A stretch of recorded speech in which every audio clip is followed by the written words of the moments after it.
Kerana daripada awal, daripada kecil, mereka dah menerima ujian, dugaan dan cabaran yang hebat macam ni. Masya Allah, subhanallah.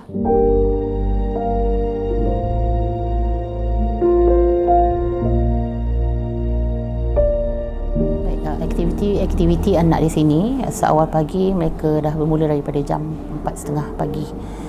Bangun tidur, mereka mengemaskan diri, siapkan diri, terus buat ibadah lah, macam solat hajat, solat tahajud, dan seterusnya menunggu subuh. Selesai subuh dengan maksurat, dan kemudian tu mereka dah selesai bersarapan, terus kepada kelas hafazan yang bermula pukul 7 pagi. Kelas mereka ini sehinggalah dari jam 7 pagi sehinggalah pukul 2.30 petang, dan kemudian disusuli dengan makan tengah hari, selepas tu solat zuhur, dan kemudian waktu rehat. Dan mereka juga dilatih untuk berkhidmat, di mana dia orang kemaslah dekat madrasah, membersihkan kawasan madrasah dan sebagainya, dan sehinggalah jam 10 malam mereka tidur. Jadi aktiviti sepenuh mereka ni adalah lebih kepada tumpuan mereka menghafal Al-Quran. Selain daripada hafazan Al-Quran, anak-anak di sini juga belajar bahasa Arab, pendidikan Islam, dan juga hadis, tajwid dan makhraj huruf. Awalnya sebelum madrasah ini ditubuhkan, sebagaimana dia adalah macam satu cita-cita sebenarnya, daripada lahirnya, daripada bila anak-anak kita ini dihantar ke madrasah. Sepulangnya saya ke tanah air daripada bumi Syam itu sendiri di Syria, masalah bagi saya adalah di mana anak-anak saya ini harus menyambung pengajian. Jadi waktu balik ke tanah air, anak-anak sendiri meminta untuk dihantar ke madrasah untuk Al-Quran, untuk hafazan. Jadi di situ ada beberapa sedikit masalah yang saya lihat bagi anak-anak ini, yang menjadikan kekuatan saya untuk buka madrasah ini sendiri. Alhamdulillah, akhirnya dari situlah awalnya tertubuh madrasah ini.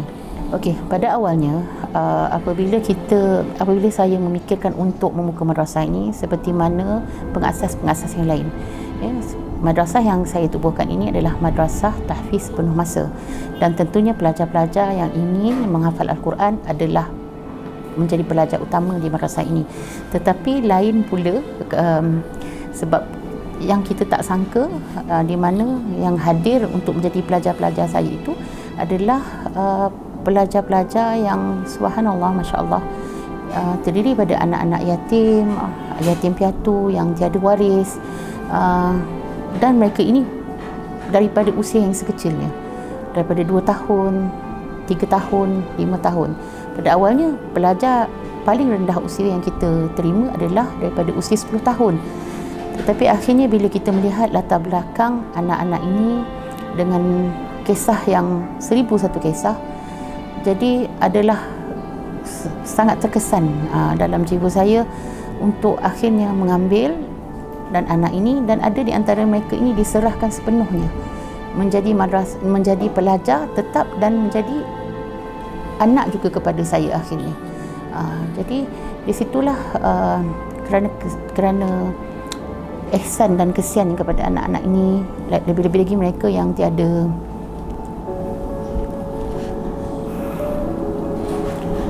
waris, tiada keluarga, yatim piatu yang ditinggalkan. Ada antara mereka ini tak ada siapa yang nak menerima mereka. Jadi tak salah untuk saya mengambil, membesarkan mereka ini dan dididik sepenuhnya daripada segi akhlak dan kefahaman tentang agama, untuk mereka ini menjadi anak yang subhanallah, masya-Allah, yang dikasihi Rasulullah sallallahu alaihi wasallam. Kita belum boleh lagi nak bagikan macam contohnya ilmu yang kita bagi di sini, seperti macam saya cakap, asas di sini adalah hafazal Al-Quran dan sebagainya, sebab mereka belum mampu menerima ilmu yang sebegini. Yang kita bagi adalah kasih sayang yang sepenuhnya, sebagaimana ibu ayah memberi kepada anak-anak, sebab mereka ini masih umur ialah 2 tahun.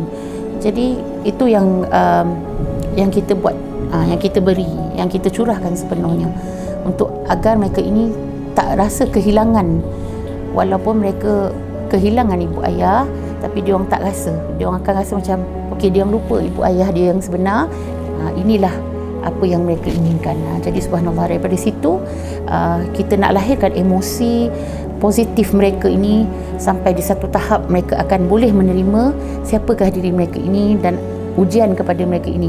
Nak dikatakan anak-anak ini sebenarnya adalah anak-anak yang hebat yang dipilih Allah Subhanahu Wa Taala, kerana daripada awal, daripada kecil mereka dah menerima ujian, dugaan dan cabaran yang hebat macam ni, masya-Allah, subhanallah. Jadi di situlah saya terpanggil. Mungkin saya juga Allah pilih.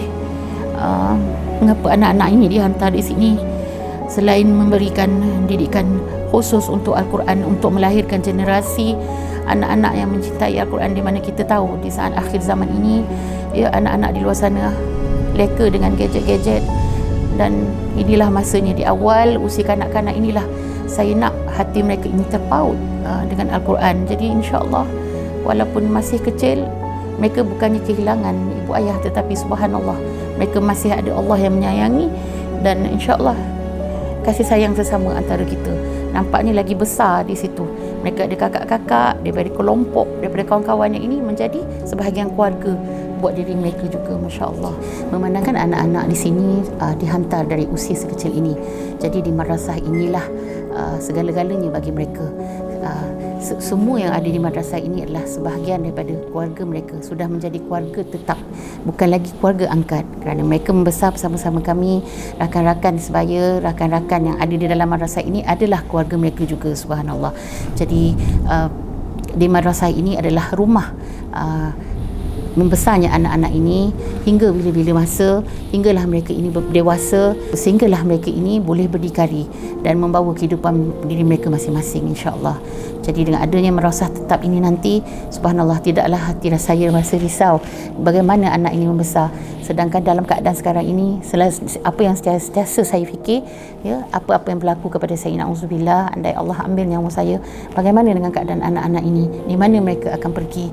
Sedangkan tempat yang kita ada sekarang ini adalah bukan tempat tetap yang untuk mereka membesar. Subhanallah.